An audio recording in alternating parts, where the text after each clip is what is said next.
Well, sometimes creating the life you desire can be a pretty daunting task. Imagine if you could get what you want when you want it. This is not a dream or a fairy tale. Our next guest has trained and coached thousands of individuals on what it takes to get what they want out of life. With us today is Sharmen Lane, motivational speaker, radio host, and author. Shar, thank you so much for being with us this morning. Thank you, Danielle. Talk about overcoming adversity. How did you go from a manicurist to a millionaire?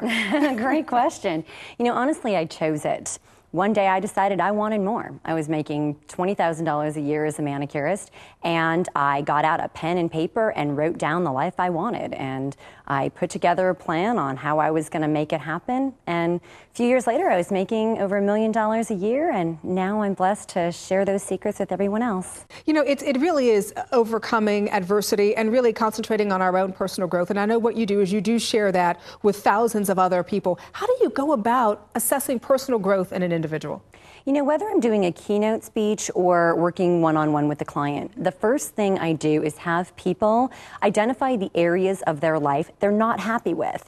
And that sounds a little backwards because it's starting off on a negative note, but what that does is really allow a clean slate. And from there, I say, now identify what you want in its place. Throw reality out the window, just identify whether you think it's possible or not. Identify what you do want. And then you can break it down and make a short, simple plan, something that you can do each and every day to ultimately end up at your goal. I think for women, for a lot of us, we tend to kind of be afraid to take the bull by the horn sometimes, not because we're not strong enough to do it, because we are, but we sometimes think about societal constraints and what would this person think if I did that? What would that person think if I did that? And I know you have a lot of helpful advice for women. It's about realizing our own power that we possess within us. I think what you just said is really important, and it's really about our choices.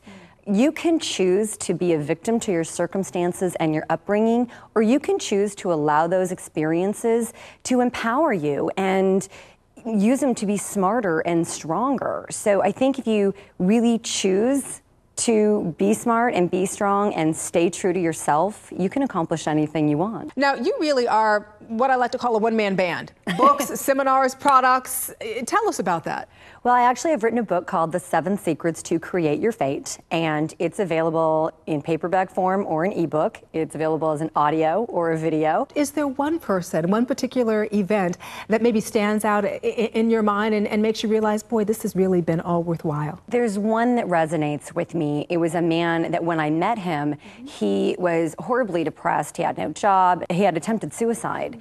And after reading my book, he called me up and said it changed his life. He rediscovered his passion for boating and has since just got a letter from him a few weeks ago. And he said he's married, he's traveling the world sailing, teaching others how to sail, and is now writing articles for boating magazines. Great advice. Where can we go for more information? You can visit my website, www.sharspeaks.com. We will do that, Shar. Thank you so much for being with us this morning on The Balancing Act. Thank you.